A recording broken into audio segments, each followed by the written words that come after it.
There are approximately 8.3 million people who live in New York City. Around 850,000 are undergraduate students, and around 250,000 are graduate students. That means that 1 out of every 8 people you meet in New York City is pursuing higher education. So that begs the question, where do all these students live? My name's Haley Bailiff, and I'm a real estate agent here in New York City, and today we're going to talk about just how students manage to live in an expensive city like New York. To help paint you a picture, I'll be using Sally here as an example. Everyone say hi, Sally. Sally is excited because she is a new high school graduate. She's getting ready for the next chapter, and she has decided on attending university in New York City. There are over 110 higher education institutes, so she has her pick. Many of these universities offer some sort of housing, but there are simply more students than there are dorm rooms available. NYU, for example, houses around 12,000 students, but they have over 60,000 students. So where does everybody else live? To answer that very question, Sally will be having quite the college experience. First year, Sally will live in a dorm. Second year, she will live in a sublet. Third year, she will live with roommates. And her senior year will be spent living alone. Let's start off in her dorm. NYU dorms range from about $5,000 to over $13,000 per semester. An average triple room in Manhattan is $6,300 per semester, which comes out to just over $1,500 per month. But that also means that she is sharing her space with 2 other people. Thankfully, she gets along well with her roommates, and she enjoys being close to campus, but she's thinking next year she wants to save some money, so she has an idea. She can find rooms available for sublet, and if she's only renting short term, then odds are they won't care about verifying her income as long as she has the cash. Sally tells her roommates her idea, and before she knows it, her freshman year is over, and she's on her way to her first sublet in Brooklyn. At first, things are going really well.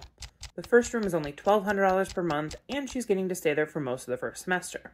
She's enjoying getting to know her new neighborhood, and while the commute is significantly longer, she's optimistic about the rest of the year. Before she knows it, though, she's already on to her second sublet.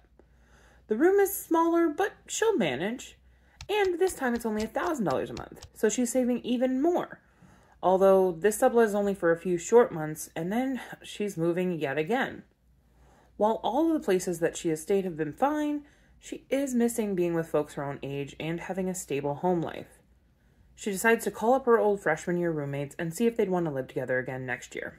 Don't ask me where she pulled that coffee out from because I'm kind of scared to ask, but the good news is that her roommates said yes. Now that they're going to rent together, they have to figure out how they're going to qualify financially for the apartment.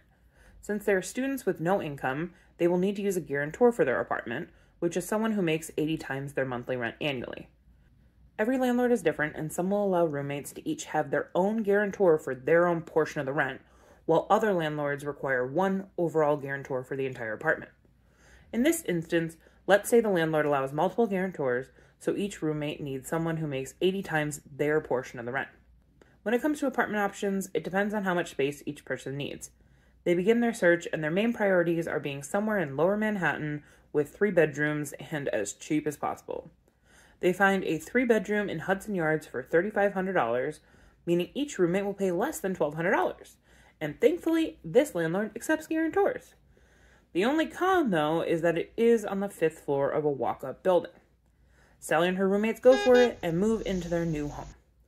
Everything is going beautifully, the space is bright, and they're enjoying getting to know their new neighborhood. It's also a significantly less commute than it was when Sally was living in Brooklyn.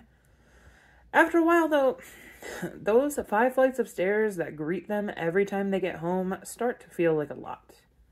While Sally likes her roommates, she can't help but dream of living alone. Sally has a local internship the summer between her junior and senior year where she's able to save up some money, and she decides that she wants to try living alone during her final year. Before we take a look at Sally's senior year, I just want to do a quick interjection and say I hope you're enjoying today's video. It took me a while to do this animation, but I have big plans for Sally in the future, so click that subscribe button and come along for the journey. And if you're in the market in New York City, my contact information is down below, and my team is happy to help. Rude. Yeah, I get it. You're excited to live on your own. While Sally was able to make some money over the summer, she still wants to keep costs down as much as possible, so she will likely move back to decently deep in Brooklyn, around the same area she subletted. She's able to find a nice studio in Bushwick for $1,800, but that also means that she's about a 50-minute train ride away from school. She's willing to travel, though, just to get the experience of living alone in the Big Apple. While Sally did make some money during the summer, she would have needed to make about $50,000 to qualify for her apartment using a third-party guarantor on her own, since third-party guarantors actually only require you make 27.5 times the rent, not the typical 40 times. Even with the lower requirements, though, she likely did not make enough, so her parent or someone that she knows will need to be her guarantor. Her parent, who is her guarantor with her roommates, agrees to also be her guarantor for her solo apartment. Living alone has been bliss. The space might be tiny, but it's all hers. Her total monthly cost for her apartment is around $1,800 for rent, probably about $100 per month for electricity, and another $100 for internet, meaning that her total cost is around $2,000 per month. It's expensive, but worth it because she gets to have the experience of living on her own. Before she knows it, her senior year is done. It feels like just 5 minutes ago that she was graduating from high school, and now here she is graduating with her degree. They really do grow up so fast. Thank you for watching today's video, and if you have any future adventures that you would like to see Sally go on, comment down below, and I hope you have a great day.